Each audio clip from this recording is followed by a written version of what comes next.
బుధవారం కొలంబో వేదికగా శ్రీలంకతో వన్డే సిరీస్లో భారత్ చివరిదైన మూడో మ్యాచ్ ఆడాల్సి ఉంది. ఈ మ్యాచ్ కోసం టీమిండియా ప్లేయింగ్ 11కి సంబంధించి ఖచ్చితంగా కొన్ని కఠినమైన నిర్ణయాలు తీసుకోవాల్సి ఉంటుంది. మొదటి 2 వన్డేస్లో ప్రదర్శన లేని ఆటగాళ్లను పక్కన పెట్టాలని చూస్తున్నారు. వీరు టీమిండియా ఓటమికి కారణమూ అయ్యారు. శ్రీలంకతో జరిగిన వన్డే సిరీస్ ఇప్పటి వరకు భారత్ అంచనాలకు విరుద్ధంగా సాగింది. యువ ఆటగాళ్లతో కూడిన టీమిండియా టీ20 సిరీస్లో అద్భుత ప్రదర్శన చేసి శ్రీలంకను క్లీన్ స్వీప్ చేసి 3-0తో గెలిచింది. అయితే వన్డే సిరీస్లో కీలక ఆటగాళ్లు ఉన్నప్పటికీ భారత్ 0-1తో వెనుగంజలో ఉంది. ఆదివారం జరిగిన రెండో మ్యాచ్లో భారత జట్టు 32 పరుగుల తేడాతో శ్రీలంక చేతిలో ఓడిపోయింది. తొలి వన్డే టై అయిపోయింది. ఇలాంటి పరిస్థితిలో మూడో వన్డేలో టీమిండియా ఎలాగైనా గెలవాల్సిందే, లేకుంటే ఓటమితో సిరీస్ కోల్పోవడం ఖాయం. శ్రీలంకతో వన్డే సిరీస్కు హార్దిక్ పాండ్యా గైర్హాజరులో అవకాశం దక్కించుకున్న శివన్ దుబే చాలా సాధారణ ప్రదర్శన చేశాడు.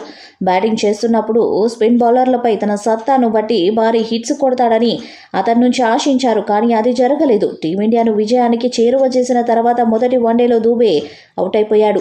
మ్యాచ్ను ముగించలేకపోయాడు. రెండో వన్డేలో అతడు 4 బంతులు మాత్రమే ఆడాడు, కానీ తన ఖాతా తెరవడంలో విఫలమైపోయాడు. ఇలాంటి పరిస్థితుల్లో టీమిండియా అతడికి మూడో వన్డే నుంచి పక్కన పెట్టే ఛాన్స్ ఉంది. ఫాస్ట్ బౌలర్ హర్షదీప్ సింగ్ ఇటీవలి కాలంలో టీ20 ఇంటర్నేషనల్స్లో అద్భుత ప్రదర్శన చేసిన వన్డే మ్యాచెస్లో తన లయను చూపించలేకపోయాడు. శ్రీలంకతో జరిగిన తొలి మరియు రెండో వన్డేలో హర్షదీప్ సింగ్ చివరి ఓవర్లో చాలా పరుగులిచ్చాడు. రెండో వన్డేలో హర్షదీప్కు ఒక్క వికెట్ కూడా దక్కలేదు. అతడు 9 ఓవర్స్లో 58 పరుగులు ఇచ్చాడు. ఇటువంటి పరిస్థితుల్లో కెప్టెన్ రోహిత్ శర్మ, ప్రధాన కోచ్ గౌతమ్ గంభీర్ ప్లేయింగ్ 11లో బయట కూర్చున్న ఫాస్ట్ బౌలర్స్లో ఒకరికి అవకాశం ఇవ్వాల్సి ఉంటుంది. ప్రపంచ కప్ ఫైనల్స్లో నెమ్మదిగా ఇన్నింగ్స్తో పలు విమర్శలను ఎదుర్కొన్న కేఎల్ రాహుల్ మరోసారి అభిమానుల టార్గెట్లో పడ్డాడు.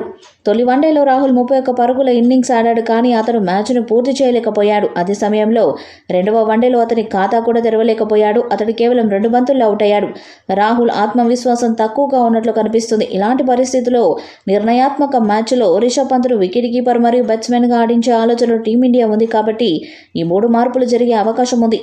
శివన్ దుబే ప్లేస్లో రియాన్ పరాగ్, కేఎల్ రాహుల్ ప్లేస్లో రిషబ్ పంత్, హర్షదీప్ సింగ్ ప్లేస్లో హర్షిత్ రాణా జట్టులో చేరే అవకాశం ఉంది. మరి 3వ మ్యాచ్లో ఇండియా విజయం సాధించి సిరీస్ని సమం చేస్తుందా లేదా అన్నది చూడాలి. ఈ వీడియోపై మీ అభిప్రాయాన్ని కామెంట్ బాక్స్లో తెలియజేయండి. వీడియో మీకు నచ్చితే లైక్ చేయండి, షేర్ చేయండి, కామెంట్ చేయండి. మరిన్ని అప్డేట్స్ కోసం మన ఛానల్ని సబ్స్క్రైబ్ చేయండి. అలాగే పక్కనే ఉన్న గంట సింబల్ని గట్టిగా కొట్టండి.